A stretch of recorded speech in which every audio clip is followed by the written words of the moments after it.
Hey everybody, welcome to the Sketchcraft shout out. All right, joining me tonight is Uncle Jerk from Jerk Comics.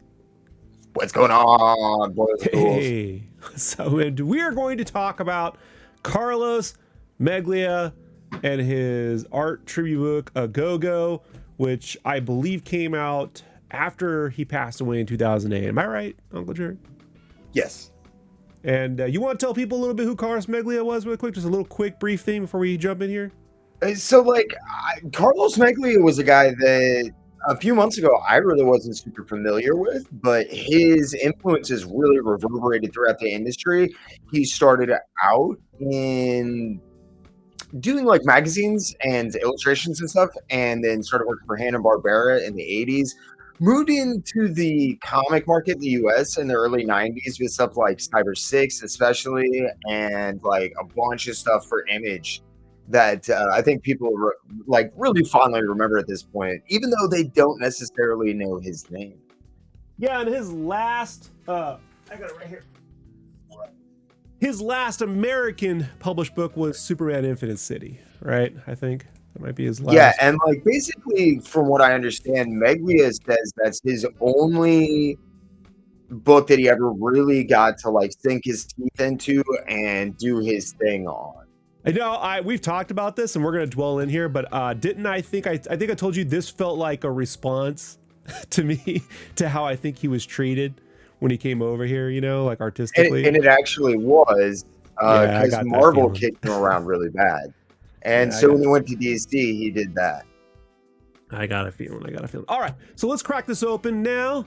Let's just go ahead and kick out the background, go widescreen here. Let's open up. This is a big book, guys. It's a big book. I don't know how big. 10 by something, 12. Pretty big. Pretty standard. Now, we got some prologue here. It's all in Argentinian, but we went through Google Lens and had it translated. So at the end, when we get to the back of the book, I'll read it for you. So, same with here and everything. That's Mr. Meglia and everything. So, yeah, Meglia, dude, was just an insane cartoonist. And I really think... So he starts his publishing career in 74 or so, right? I'm not completely sure on the... Right around there. And I know he's involved with several magazines that then got him involved with Sergio Bonatelli over in Italy, and that's when stuff really kicked off for him. Right. He's sort of like, because there was a phrase you Hispanime, I think was a term you brought up once. And I hadn't heard that term until you actually mentioned it. You know, that was new to me. But it makes a lot of sense. There were a lot of like Spanish or Hispanic or Latino or South American, whatever, cartoonists that sort of appeared in the mid-90s. And I believe Meglia would be the guy who sort of influenced them all. I mean, you know, you think of Roberto Ramos, Carlos Perberry, I'm forgetting the other big dude. And even if you look at, you know, the big feet, you know, the big hands, the Disney, but look, man, the dude painted too, you know, like this is pretty awesome. Like I put tape over the tatas and stuff, you know, so we don't, but like he really successfully managed to merge, I think, Disney and one would say Bruce Timm, even though this is Alex Toth, right? Yeah, he like drew a lot of stuff from the magazines and stuff he was in, apparently. And a lot of stuff from this apparently is from a magazine called Scorpio. What's up, crafties? Spawn Kills Every Spawn, drawn by yours truly, out on shelves now. Issue 1, issue 2, issue 3, and issue 4, all on the stands. Local comic book shop, you can get them as well as Amazon, everything else. Plus, on December 18th, 2024, issue 5 drops. Oh my gosh, look, I already have it. It's ahead of time. I got it early for the Christmas season, but December 18th, you can grab it too. And don't forget, if you look on eBay and around, you'll be able to find the Spawn Kills Every Spawn sketch cover. I might even have a few in my store soon with some commissions and drawings and stuff on it. So get one there.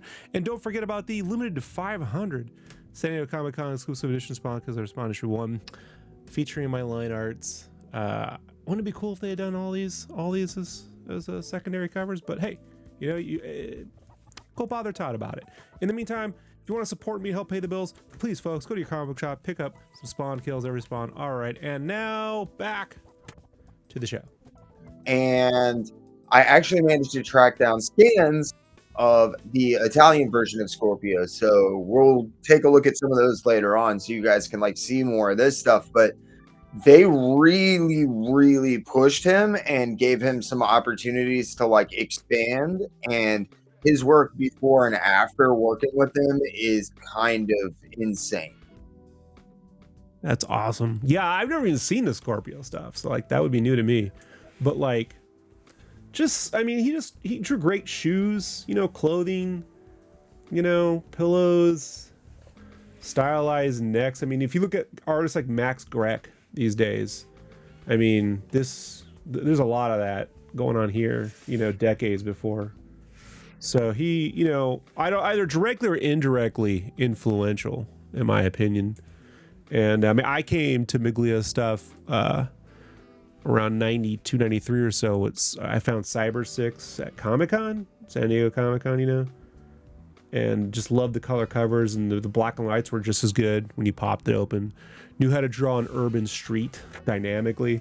And it was funny, when Capullo took over Spawn, Greg Capullo, not at first, but I want to say around the 29, issue 30, I started to see a lot of stylized rooftops, And I'm like, man, this looks a lot like Cyber 6. It looks. I mean, I'm not clown. It's a hell of a compliment, but I do think they're this. I mean, look at these sneakers, dude. Look at these shoes and stuff, dude. It's so good, dude. Everything I've come across from him is awesome, man.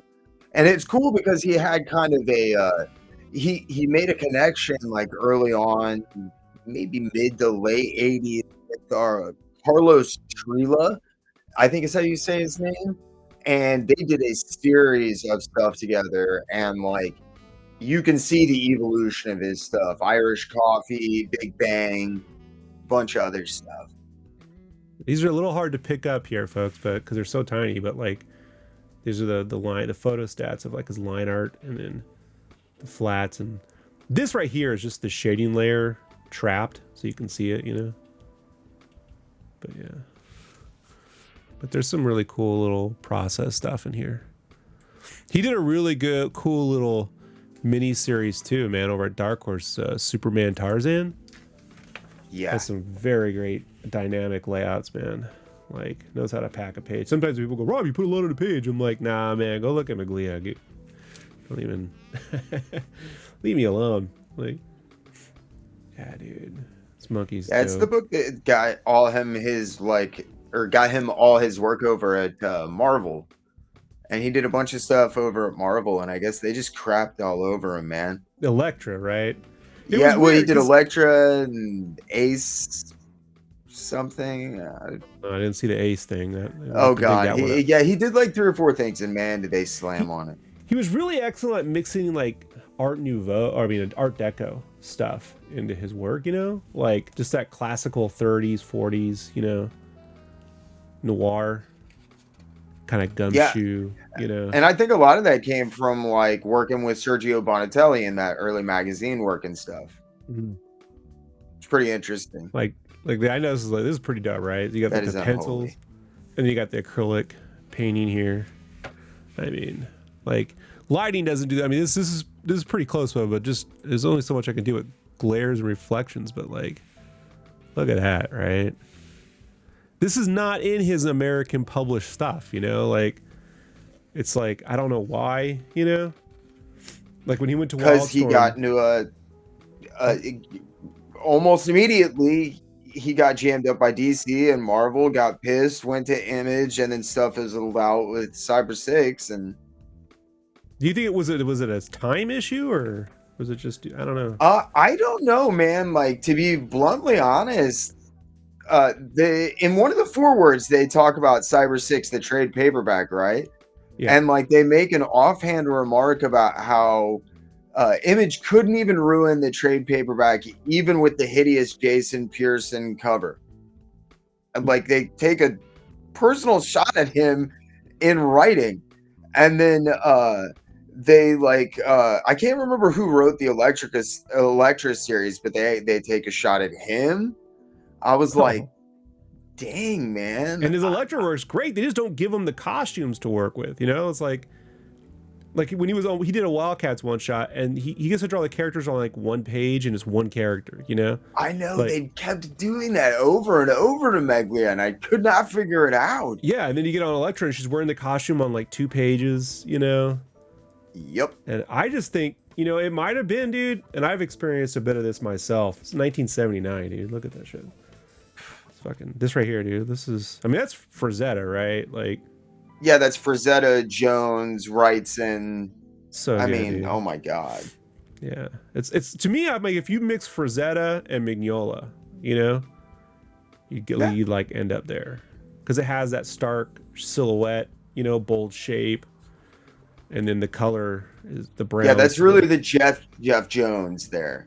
I don't know how much Jeff Jones stuff you're into, but Catherine Jeffrey Jones, that's.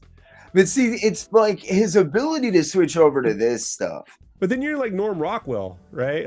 Exactly. Right. Yeah, classically trained, dude. You know, it's classically trained. I mean, his versatility is just what kills me, and it's what made him his living.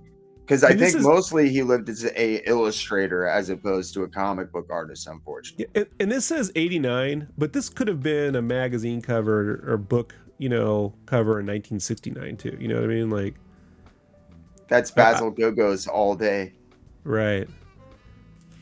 Yeah, dude. And some of these like background layouts, because I think like he worked on Smurfs and stuff too. He had to be doing backgrounds and stuff like.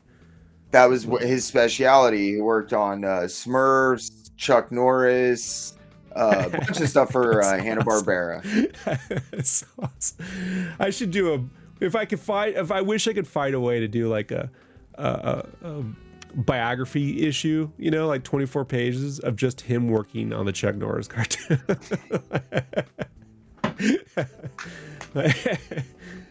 Yeah, this stuff is, and then but these compositions, I mean, it's somewhere like, let me zoom in, dude. Like, I mean, this is like Mad Magazine, but better, you know. Like it has a flair. A lot of the Mad Magazine stuff is very cartoony, right? Like caricature. And this has caricature, but it also has charisma. You know, like just style. Like, I don't know how to describe it. I would say this is cool. Like, Mad is still trying to do that, like 50s, 60s, like, you know, Kurtzman, all of that stuff. This isn't afraid to be cool while doing that. Yeah, this is still has that like urban street. Mort Drucker. Yeah. Dude, man, I mean, like, so versatile. I just love how he's able to work so well monotone as well. Yeah, and then look at the lines. Like, just, I mean, look, Clark Kent, Lois Lane. like the fact that we didn't get something written by Denny or Mark Waid or with this guy. Well, apparently that's because he wouldn't fucking do it if they had written it. Really? He brought in the writer himself on Superman Infinite because he'd worked with him in the past. And he hated the writer on Daredevil so much, who he says, like, or they say in the preface that there is like no redeeming factor to him as a writer. Oh no. Dude, it is that brutal. Bad, huh? I know it's tough. Look, I understand. You want to work with people that you trust and that trust you. And he has such a style that I have discovered. I have worked in the past with people who don't get what I do. You know, they just don't get it. And and I could see a guy who's this accomplished by remember, he's already working 20 something years, right? He's almost 30 years into his career. when like he goes there and then he's got to hear some fucking dude tell him how to draw. You know what I'm saying? Well, and like the other thing to remember about him is too, he worked for Sergio Bonatelli. And I cannot remember the name of this series, but they did it through Scorpio, starting in like 92. And Okay. he was doing full annuals, dude, like 96-page books for this series. I think they did like 40 of them. This is so Rescuers, right? Oh, yeah. Yeah, Rescuers. So good, dude. I love this, man. This is like Mae West looking. Cruella de Vil, Mae West. Yeah, I know. Yeah, this is how I imagine Batman to me. To me, this is, but with real violence, you know? I can see this. Yeah, it's just my vibe, dude. Like, it's everything that I love, you know? I swear to God, dude. Every time I look at it, I'm like, man, now I just don't want to die. I just want to draw. This poor guy, dude, left. I mean, I'm 46. He died at 50. And I'm like, man, dude, you know, like, scares me. This whole page alone. This is like all from Cyber 6, you know? The cartoon. I imagine these are all model sheets for the cartoon. Like, just the right here, like, let's see if because it's hard to see a little bit. Let me zoom in. Like, look at just the hat rotation, you know? Like, style, you know? It's not just drawing things. I try to tell people, it's like, yeah, I get like a hat wouldn't look that way, but it should look that way in that shot, regardless. Like, it's kind of like when you get classical Orson Welles, right? You don't get a realistic shot. You get the best shot that could have been shot, you know, the way it should look. And just like even like these little like overalls, you know. So Meglia's experiences with Hanna-Barbera were obviously not lost on him. Yeah, man, but this guy would have made Hanna-Barbera way cool. Imagine if they had just let him redesign the Hanna-Barbera tunes instead of like Chris Felucci and stuff, you know? Oh my God. Like, yeah, you know? Like, I mean, look, I like Felucci's work at the time, regardless of, you know, his psycho tendencies. But art style wise, rather than going back to the 50s, letting this dude put the style on it, you know, would have fit right in with like Toonami, you know. Look at this little psycho man, dude. This is like Kid Joker, right? Looks like I hate Fairyland. Yeah. Oh yeah, dude. No doubt. Look, I've never met. I mean, I've met Scotty before, but I've never asked him. But I've never met him like as you know, like in my now persona, but as a fan. But I mean, when I first found Scotty's work in, I want to say X-Men Unlimited 37 or something, like I was seeing the Meglia, you know? So like, either that's a giant coincidence. We'll find out. We'll find out. I talked to Scotty and he's going to come on, so. Oh yeah, hell yeah, dude. Ask him, man. Because like, I just want to, it's not that I'm trying to find a guy who's a drawer. It's like, the guy just is like this hidden little secret, and every time I bring him up, sometimes some fucking dope ass artist like John Samariva comes out the woodwork, you know, Galloway comes out, and just different guys come out and go, man, dude, that dude, like, I love that guy, you know. And then they're like, oh, do you know about this book and you know about that book? And I'm like, hell yeah, you brought out like Scorpio I didn't know about, so when we get to that, I can't wait. But this had to be for Scorpio, right? Because this is not from the comic. This Superman Irish coffee bit, or he just did this for fun. Yeah, I think that's probably just for fun. For fun. He did a lot of personal stuff. For at least from what I understand, like he was a compulsive worker, man. Yeah. Because that's how he dangerous too. That compulsive work, though, like. Well, it's one of the things that killed him, but it's also one of the things that allowed him to turn like Cyber 6 around after the original show got canceled. And then he was able to turn it into the cartoon. And this is from Superman Tarzan. Like, look at this, dude. I mean, just again, that monotone work, man. Like his ability to really do his still stuff is insane. Yeah, his use of silhouette and value. You know, so good. And it still retains all the shape design, you know? Looking at that makes me really want a John Constantine series from him. Hell yeah, dude. This one's dope, right? I know you like this one. This is your favorite. I love this shape. This Superman shape is this S shape. It's somewhere between the 70s and the 50s, but it has the right bold. Like Miller kind of got like that right too, right on the Dark Knight Returns, like the silhouette. Yep, yeah. And it's like so few people get this S, you know. But yeah, just like this alone, dude. Just the way that he makes those proportions work. Yeah. That Superman could fight Hulk. Right. I love this shit. Right. And look, I mean that's a trippier one, but then he has a more, you know, relaxed. Superman Infinite looks nothing like that. Yeah, it does nothing like that. It flips, dude. It just flipped. Somewhere between Line Decker, you know, and like freaking Bisley's and Kevin. Bisley, yeah. Like Sam Keith. Like yeah. I mean, I see so many guys, like it's crazy. But then here, I mean, look how simple. Look how that simple statement, you know. You don't look at that and think not Superman, you know. So this is right. His Superman Infinite City stuff is my favorite version of Superman drawn, you know. But look at this. This is like taking that John Byrne stuff, you know, to the next level, right? To like liquid television level, you know. He really knew how to play with the page too. He got a lot of opportunity to do that with like the magazine work with Sergio Bonatelli and like his use of negative space and these really nice repeating images and shapes in the back. And he's putting the gray paper with the white pencil look in a comic before Jim Lee and those guys. You know what I'm saying? Like before Adam Kubert. Yeah, maybe, you know, a decade. I'm sure someone did it before them, but I'm just saying, you know, like awfully coincidental.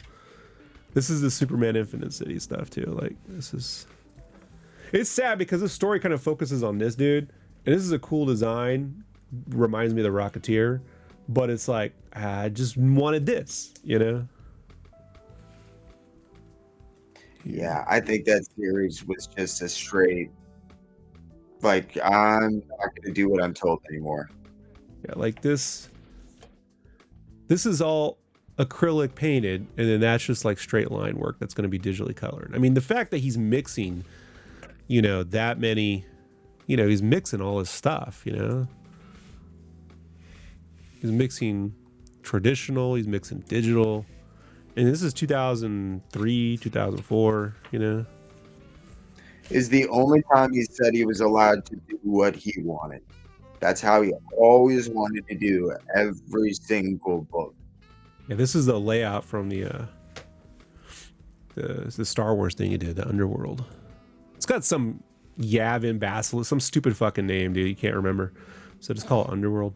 But this is what I'm. I love it when I talk to Star Wars fans, man. They're so hung up on actor likenesses, you know, and I'm like, no, character likeness just needs to look like the character, not the actor. Like that's clearly Han Solo, Chewbacca, Jabba the Hutt, Lando. Doesn't need to look like the actor. But you know, you run into these diehards and they're just like, oh, why does he look all anime? It's like, what are you talking? That looks better. That's timeless.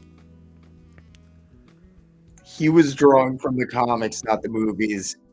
Again, in the like forward piece, he does not speak very highly of Star Wars. So. Oh yeah, he probably got a lot of shit for this, dude. Oh, dude, you know? Like they said he drew anorexic Chewbacca and like God, I'm trying to remember some of the other insults. But that Lando's dope, dude. Well, it looks amazing. I had never seen it until you showed me this stuff. I gotta say, man, there's some pretty crazy Dark Horse stuff, but like they really gave Meglia a home and let him run free and do some really interesting stuff. Yeah, I want to pat that editor on the back, dude, just for letting it happen, you know? And they repeatedly let it happen, despite the fact that he obviously has not the highest amount of respect necessarily for the source material. The only thing with his Chewbacca I didn't like, and you can't see it here, is he draws like the gums really huge and the teeth small. That would be my only complaint. It could have just had white teeth. They didn't need the gums. It looks a little weird. other than that, dude, these proportions would make excellent action figures, man. You know, like stylized action figures. And his Boba Fett is my favorite. Like, period, dude. Like, He's just look at this amazing, Boba Fett, dude. man, guys. Like, hold on, let me. Like, look at this. So good, dude. I love it. Some people I know. I mean, he probably got the same shit I get sometimes, where it's like, it's kind of hard to read, Rob. He's got a little weird shapes. Like, yeah, shut up, dude. This shit. Look at that Gamoran guard, dude. That Gamoran guard is so fucking awesome. Just the way the capes, just, you can't change any of it. You know, you can't go, oh no, man, take that too. Like, it's simplicity, shape design. Everything about him is super precise and yet organic and flowing and it's crazy. And I love like how you drew like Dengar. He made Dengar look fucking cool. Dengar, dude. The dumbest looking dude ever. Bosk. Excellent silhouettes. There you can see that Mignola you're talking about. Yeah, like look at that, dude. Right? Yeah. Like right here. Yeah. Yeah, that's pure Mignola, man. That's what I was saying, man. He's got that figured out. Like he knows how to do the spots. But then he comes right in and adds like Drew Struzan like level shit. I know these paintings are like what? Like, I know, guys. Just like, first off, we'll look at the paint, but like look at just the line work, dude. Like there's Jawas down there. Look at these little Jawas.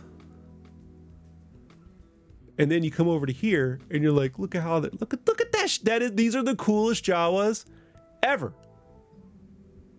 dude. And then you just come back and you're like, let me zoom out, you know? And it's just like, I need this as I should just scan this in at high res and make a poster. You know? It really is a shame that this book is not available.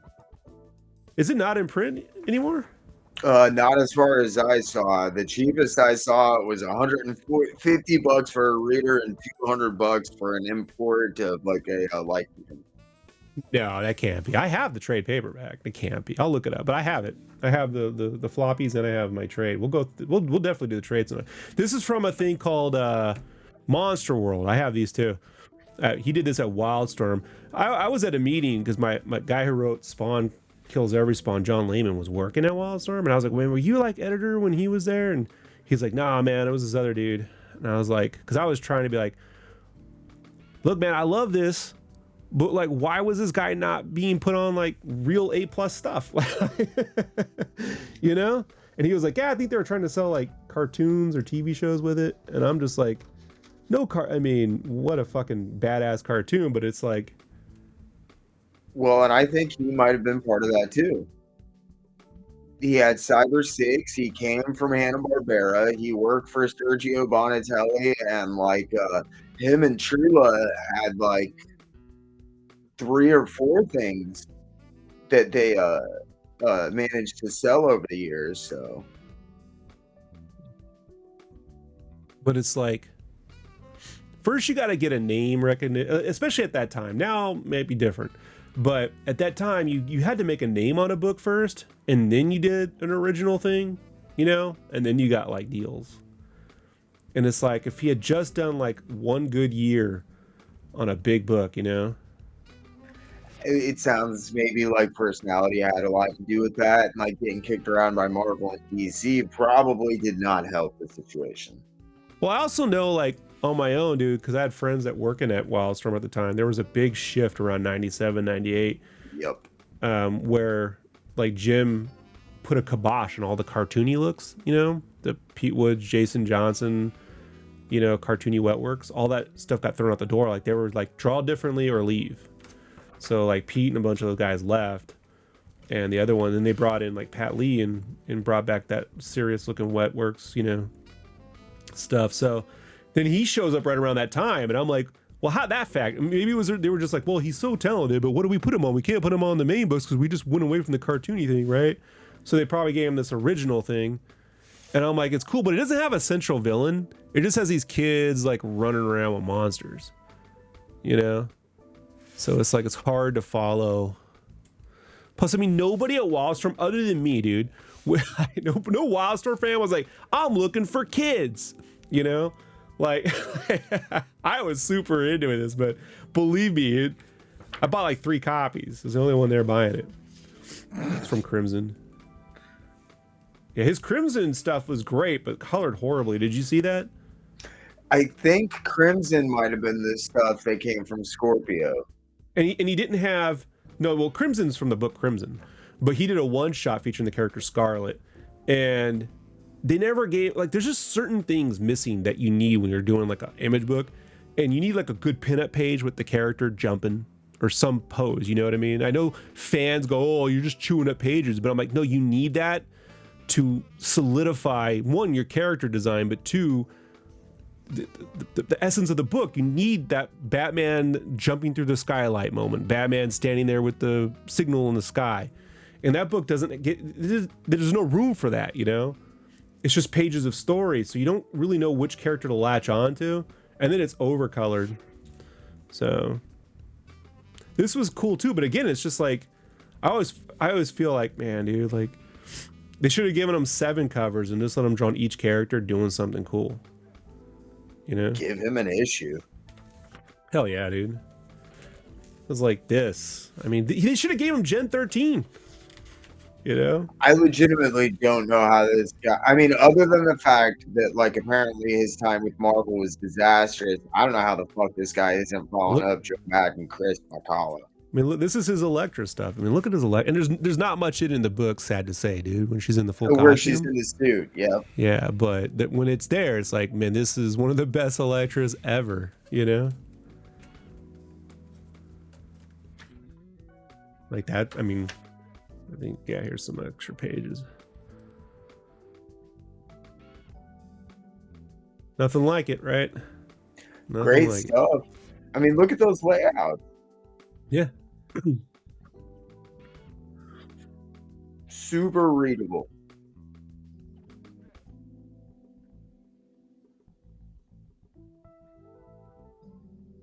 Had a great command of the page.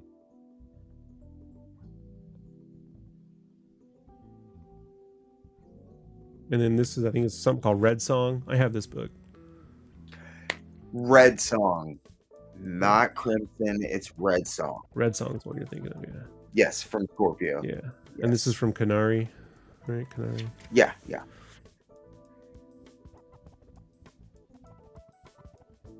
Which I also found a digital version of, so we're gonna take a look at this later on for you guys.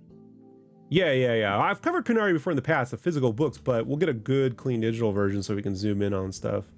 Yeah, like just nice. I love these. Like this is classical. Like I was telling you, like remember Home and Gardens Architectural Digest, you know, where you just have like a lot of those architectural renderings. You know, they just use the sides of the pencils to create different textures. You know, I'm always so jealous of that.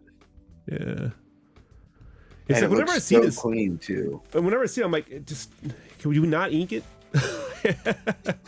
You know, like it. You know, looks better. Looks better. I'm one of those guys. I'm like, I just think it will just get ruined, you know. A lot of guys went to darkening pencils in the 80s for that reason. I really prefer my art not rendered much. I like this. I prefer it, you know, like in the hair where you need more flowy, you know, stuff, fine. But on the body, I like line holds, you know, animation. This stuff's tedious though, dude. Like doing line holds like that. Like, yeah, you may think, oh, it's just coloring a line. Nah, it eats up time, you know. But it really brings to life a character. And then this I can't do the like super overcolored shit, over rendered. And yeah, it can fight the lines and the shapes. You end up creating new shapes that didn't exist. This is the only work in progress stuff I've ever seen of his backgrounds, you know? And so like I'll zoom in, like you could see here's the photo, the pencil stats, right? And then here, it's like ink, you know, or like gouache, acrylic or whatever, right? You know? And then here it's brought into Photoshop, you know, gradient. color corrected because you can see it's greenish here, and he adds a warm light. And then here he's dropped in a digital sky. He's carved out these trees, and then drawn in a cell shaded van. I mean, that you would think that was a frame from a Disney movie, Or a background from Chuck Norris. I wish the Chuck Norris cartoon looked that great. That was not, I watched the Chuck Norris and Rambo cartoons, man, sadly. So did I. Yeah. Hey, welcome to the 80s. But even like these backgrounds, these are like they're like photos with paint daubs, filters in Photoshop, paint daubs and then like pastel thing thrown over it. But then this right here is painted. Like, it's just a mixture of stuff, dude. It all works, I think it holds up. I remember Richard Friend kind of like, he covered some of Meglia stuff once, and he was saying that these techniques were like really of the time. And I'm like, I think they hold up now. I don't go, man, that's 2005. I'm like, man, why is everything looking so basic? This dude threw down. They're maybe like of the time in the sense of like Richard Corbin, like pushing the boundaries and doing shit that nobody else was doing. But yeah, and I love Richard, dude. Just like, I just disagree that like this looks dated on any level, like. Oh yeah, I don't think this is dated. He didn't use those words. All right, I'm just saying he was like, it's very like the Photoshop textures of the time. I'm like, yeah, I don't. He the problem is, since we know where it comes from, we are like, oh, that's that. But I'm like, honestly, dude, if this dude only did work like this, I mean, this look at acrylic, this right here is digitally added in, blurred to give it that, it has that Michael Gagne like effects, water splat thing, digital background, like whatever. I mean, it's timeless.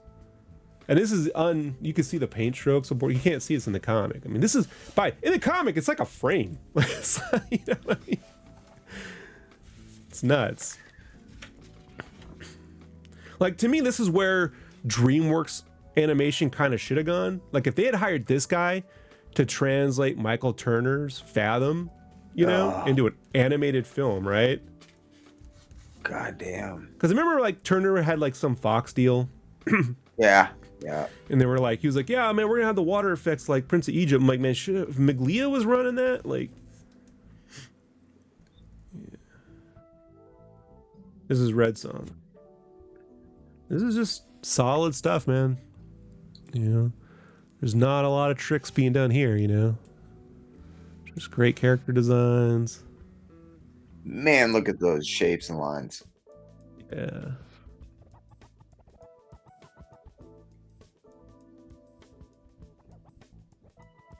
That is all animation like 10 years later.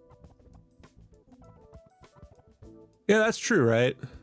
Because I mean, like, even at the time, no, because this is like 2009. No, well, maybe because Matsuda was still doing the Batman, like in 2003.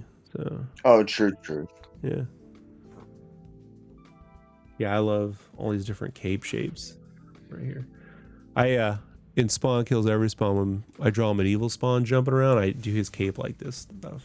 I put an intentional nod to Meglia. These thin capes. Ribbon capes. I mean, like, look, I look at this, I'm like Batman fighting the Red Hood, right? Yeah. That would have been dope. Just seeing him do some, like, any more work, please. Yeah, well, Mike S. Kennedy did, the guy who wrote Infinite City, cool dude. I mean, he made a post when Meglia passed away, and it was one of the Red Song backgrounds with Batman on it that Meglia had done as a test. He said he was working on a Batman series when he passed. Yeah. It was one of the backgrounds from this stuff. But, I mean, like, some of this, I mean, these obviously are from the 70s, but, like this.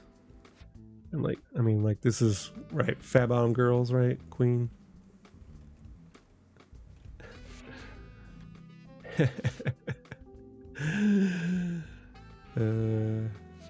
That's ridiculous. classic mad, man.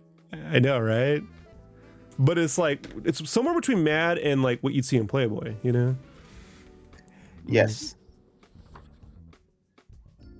This one kills me right here because it's Punky Brewster. Like, that's Punky Brewster. I know my Punky Brewster. Yeah. 88.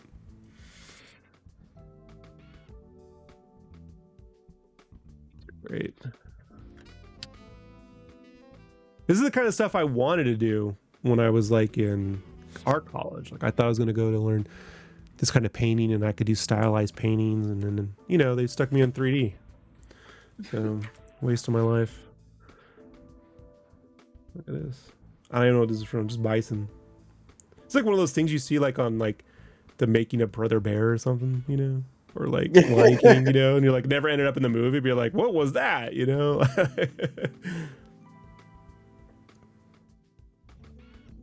Man. And then this is a shot from Infinite City, this diner. We've got some cool roughs here and all this dialogue, which we've translated. Thank God for Google. I guess that's Luther, right? Because that never ends up in the comic. But I'm gonna guess that's Luther. These three here. Imagine if he had done a Sin City. Man, or like any of the Batman, like Long Halloween stuff. I know. All right, so let me see. Let's see what this says really quick. So it says a prologue is no easy task for any editor, even more so when it comes to a book about a great artist whose work was and is admired by thousands of fans, who is considered an inspiration for many artists around the world, including me. We could easily go overboard with praise because it's very difficult not to get carried away by the passions that Carlos Meglia's work arouses. Trying to focus a little on his extensive production, here you'll find a retrospective of his career. We will see different stages, some searches, projects that have been little known, and some unpublished. His great successes, commissioned work, sketches, inks, color, an endless number of characters and techniques that, throughout his career, the brilliant Carlos offered us. We see very closely the admiration for Harold Foster, Norman Rockwell, Frank Frazetta, Jose Luis Salinas, Albert Uderzo, and Hugo Pratt, among other artists who marked his childhood. But we cannot forget the teachings of his beloved teacher, Oswald, and the great influence that Walt Disney and cartoons had on his aesthetics and work system. Carlos said that when he was a child, he imagined many things that were impossible for him to draw. And that what defines someone as an artist is that he imagines from the age of 7 to 12. Afterwards, you have to try to draw what you had in your head at that time. And that has to be reflected on the paper. Not many people achieve that. Carlos never stopped being that child and far exceeded what his imagination dictated to him. We chose the title Carlos Meglia A-Go-Go because he always used that word in phrases, jokes. Its meaning is in abundance, fun, galore, fun to the max, almost without limits. This defines Carlos Meglia as an artist. He handles his personal and professional life with the same humility. In both, he left a strong mark as a great person with the heart of gold. And as an artist, he was brilliant, innovative, unlimited. We conceive this as an informative book. It contains everything you want to know, learn, and see. Each page is a gem for comic lovers in general, and fans of comics likewise. The entire Napoleonist staff is proud to say that this book is also a deserved tribute to art and personality. Sound to our dear Carlos Meglia. Enjoy. Well, there you go, man. Fun to the max, right? You really can't say it any better. Meglia is a monster. Yeah. That's what I would say. And, deeply influential to me, folks. Deeply influential to me. And I resonate with that spirit. So with that, leave your comments, below. Let us know what you think about Carlos and stuff. We're going to have more. It's not over yet. This book will run you about $100-something, maybe more last time I checked. Cheapest one I saw was $150. $150? Oh, man. It's gone up. So I'm not giving away my copy anytime soon. So, but you can look it up and join us again. Uncle Jerk, give me any final words you want to add to this?